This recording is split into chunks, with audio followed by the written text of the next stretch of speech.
بیان کرتے ہیں، کبھی سعد بیان کرتے ہیں، کبھی سعید بیان کرتے ہیں، کبھی طلحہ بیان کرتے ہیں، کبھی زبیر بیان کرتے ہیں، کبھی ابو عبیدہ بیان کرتے ہیں، کبھی بلال بیان کرتے ہیں، کبھی ابو ہریرہ بیان کرتے ہیں۔ تو نبی کی کوئی ادائیں چھپ نہ سکے گی باہر کی، لیکن گھر کے اندر اگر ایک ہی بیوی ہوگی تو ہوگا کیا؟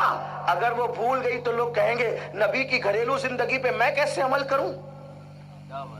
کچھ سنا، کچھ دیکھا، کچھ بھول گئی، اب میں کیا کروں؟ یہی تو ہوگا۔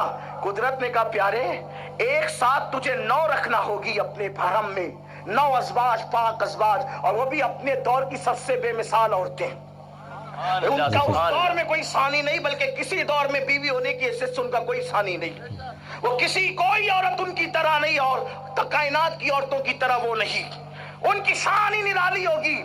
ان کو حافظہ دیں گے، ان کو شعور دیں گے، ان کو قوت دیں گے، ان کو طاقت دیں گے۔ آپ دیکھیں حضور علیہ الصلوۃ والتسلیم کو جتنی اولاد ہوئی ایک ہی بیوی سے ہوئی، ماں خدیجہ سے، اور ایک بیٹے شاہزادے جو ہوئے وہ کنی سے، باقی کسی کو اولاد نہ ہوئی۔ کیوں؟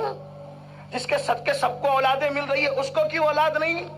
وجہ اولاد کے لیے وہاں حرم میں وہ تھی نہیں۔ کیوں نہیں تھی؟ اس لیے نہیں تھی کہ حضور کی زندگی کو دیکھیں اور دیکھ کر امت تک پہنچائیں۔ ام سلمہ دیکھیں، اگر وہ کچھ بھول جائیں صفیہ بیان کریں، صفیہ بھول جائیں تو میمونہ بیان کر دیں، میمونہ بھول جائیں تو زینب بیان کر دیں، زینب بھول جائیں تو جناب عائشہ صدیقہ بیان کر دے جو سب سے زیادہ ذہین ہے۔ اگر ان کو اولاد ہوتی تو وہ بچوں کو کھلانے پلانے میں لگ جاتی، ان کی پرورش میں لگ جاتی، تو مقصد جو تھا وہ ختم ہو جاتا۔ اسی لیے اللہ تبارک و تعالیٰ نے ان کو اس وقت اولاد بھی عطا نہیں فرمائی تاکہ رسول اللہ کی ایک ایک ادا کو دیکھ کر وہ بیان کرے۔ حکمت یہ تھی، اور بھی بے شمار حکمتیں جس کا یہاں پر وقت نہیں۔ لیکن اب سنو اپنے نبی کی شان کیا ہے۔ اللہ نے ہمارے نبی کو جیسا پیدا کیا، اگر کوئی حلالی ہے اور کافر ہے وہ بھی دیکھے گا تو کہے گا کہ یہ شخص بے مثال ہے، ان میں کوئی عیب نہیں ہے۔ جس کے نسب میں عیب نہیں ہوگا اس کو رسول اللہ میں کوئی عیب نظر نہیں آئے گا۔ یہ خاص بات ہے۔ آپ کہیں گے ایسا میں نے کہا بالکل۔ آئیے میں ایک بات بتاؤں، اللہ اکبر، شارٹ کر کے بتاتا ہوں کیونکہ آگے بھی گفتگو مجھے کرنی ہے، مختصر کر کے بتاتا ہوں۔ ماں خدیجہ کے نکاح پر بھی ان کو اعتراض ہے کہ 40 سال کی عمر والی کی 25 سال کی عمر کے ساتھ کیسے نکاح ہو گیا؟ وہ تو بڑی عمر کی تھی، یہ تو چھوٹی عمر کی تھی۔ یہ ان کے ہتھ کنڈے ہے۔ بڑی عمر کی خاتون سے کیوں نکاح کیا؟ خود نہیں کیا، وہیں سے پیغام آیا تھا، انہوں نے ہی پیغام دیا تھا۔ اور اس کے پیچھے کیا عوامل تھے، اس کے پیچھے کیا معاملہ تھا، اس کو مختصر عرض کرتا ہوں۔ میں بہت تفصیلی کبھی بول چکا ہوں لیکن یہاں اس کو اختصار سے عرض کرتا ہوں۔ حضرت خدیجۃ الکبریٰ کے تجارتی معاملات تھے جو مکے کے لوگ کھا جاتے تھے، اس لیے کہ مکے میں کسی کا مال کھا کر کے ڈکار بھی نہ لینا یہ ہنر سمجھا جاتا تھا۔ یہ سب حالات تھے۔ انہوں نے کوشش کی تو اللہ کے رسول علیہ الصلوۃ والتسلیم اپنے چچا حضرت ابو طالب کے کہنے پر ان کے ساتھ جانے کے لیے تیار ہو گئے مال لے کر۔ جب مال لے کر کے آپ جانے لگے، توجہ کرنا، مال لے کر جانے لگے، حالانکہ میرا دل بے چین ہوتا ہے کہ میں وہ بیک گراؤنڈ بیان کروں کہ جو ہمارے سیرت نگاروں نے بہت عشق پرور بات لکھی ہے۔ کہتے ہیں کہ جب ان کے چچا نے ان کو بھیجا کہ جاؤ جا کر خدیجہ سے بات کرو کہ تم ان کا مال لے کر کے جاؤ گے، تو جانتے ہیں ابھی تک حضرت خدیجہ نے میرے نبی کو دیکھا نہیں تھا، میرے آقا کو دیکھا نہیں تھا۔ تھوڑی سی بات آپ سے عرض کر دوں تھوڑا وقت لے کر کے کہ خدیجہ فرماتی ہیں، سیرت کی کئی کتابوں کا یہ نچوڑ اتنے مجموعہ ہے۔ خدیجہ کہتی ہے کہ میرا گھر مکے میں وہاں تھا، نہ سورج نکلتے ہوئے سورج کی کرنیں میرے گھر میں پڑتی تھی، نہ ڈوبتے ہوئے میرے گھر میں سورج کی کرنیں آتی تھی دروازے سے۔ مطلب کیسے؟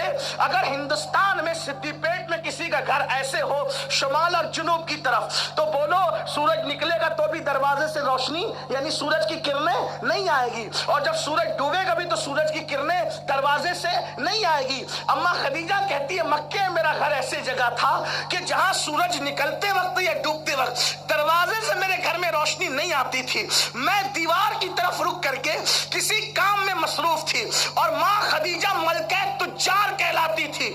پورے مکے میں سب سے زیادہ کوئی مالدار تھی تو وہ سیدہ خدیجۃ الکبریٰ تھی۔ فرماتی میں کام میں مصروف تھی، میں نے دیکھا کہ سورج کی کرنیں دیوار پہ پڑ رہی ہے. میں نے سوچا آج سورج نکلا کدھر سے کہ سورج کی کرنیں دروازے سے میرے گھر میں آئی. فرماتی ہے میں پلٹی, جب میں پلٹی تو حیران رہ گئی. سورج نہیں تھا بلکہ رشک آفتاب چہرہ محمد کا تھا, جس کے چہرے سے نور کی شعاعیں نکل رہی تھی.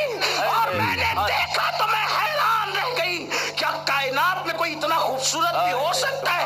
ارے کیوں نہ ہو, جس کے چہرے کو قرآن والضحیٰ واللیل اذا سجا کہے, اس کا چہرہ کتنا خوبصورت ہوگا. اللہ اکبر. میرے آقا علیہ السلام کے پیارے دیوانوں, ماں خدیجہ کی بات اب ہوتی ہے. فرماتی ہے کہ میں نے دیکھا میں تو حیران رہ گئی. اللہ اکبر. اور میرے نبی کے خوبصورتی کے خاص بات ہے کہ جس نے بھی ان کو دیکھا نفسانی محبت میں کوئی مبتلا نہیں ہوا. یہ حضور کے حسن کا معجزہ ہے. حالانکہ جس خوبصورت کو بھی دیکھا آدمی کے خیالات بھٹک گئے, لیکن یہ میرے نبی کا حسن ہے کہ کبھی کسی کے خیالات ان کو دیکھ کر نہیں بھٹکے. اسی لیے حضور مفتی اعظم کہتے ہیں وہ ہنسی کیا جو فتنے اٹھا کے چلے, وہ ہنسی کیا جو فتنے اٹھا کے چلے. ہاں ہنسی تم ہو فتنے مٹا کے چلے. سبحان اللہ سبحان اللہ سبحان اللہ سبحان اللہ. ہر حسن والوں سے جنگ ہوتی ہے, ہر حسن والوں سے لڑائیاں ہوتی ہیں, ہر حسن والے دل میں بغض اور عناد ڈالتے ہیں. یہ حسن والوں کی تاریخ ہے.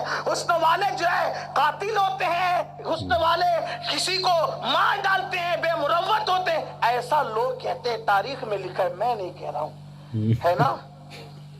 حسن والوں نے کسی کو مجنوں بنایا, حسن والوں نے کسی کو پاگل بنایا, حسن والوں نے کسی کو دیوار میں چنوایا, حسن والوں نے کسی کو جیل میں ڈلوایا. یہی تو ہے. لیکن کوئی ایسا حسن والا بھی تو لاؤ جس نے پاگل اونٹوں کو عقل عطا فرمائی. کوئی ایسا حسن والے بھی تو لاؤ, حسن والا بھی تو لاؤ جس نے صدیوں سے لڑنے والے کو عقد و مواخات کی لڑی کے اندر پرو دیا. کوئی ایسا حسن والا بھی تو لاؤ جس کے قریب ہونے کے بعد اللہ کا قرب نصیب ہو گیا.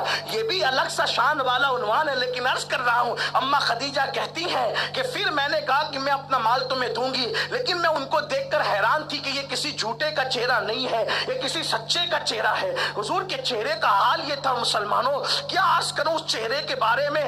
اللہ کبھی دکھائے تو دیکھنا, اور اللہ وہ دن جلد لائے کہ جنت میں مصطفیٰ جان رحمت کے دیدار سے پہلے قبر میں مصطفیٰ جان رحمت کا دیدار ہو جائے. جان تو جاتے ہی جائے گی, قیامت یہ ہے.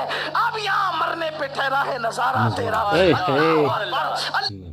بہت اچھی.